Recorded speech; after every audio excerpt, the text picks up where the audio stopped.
Good morning mga kaibon. Happy New Year sa inyong lahat.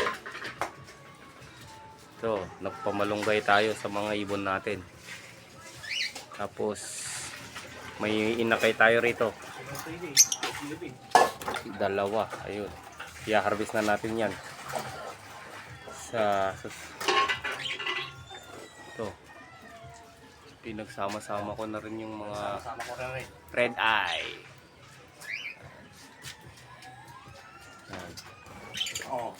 Ito, handa natin ito mamaya. Yan. Dalawang manok mga kaibon. Yan, mamalunggay sila mga kaibon. Happy New Year sa inyong lahat.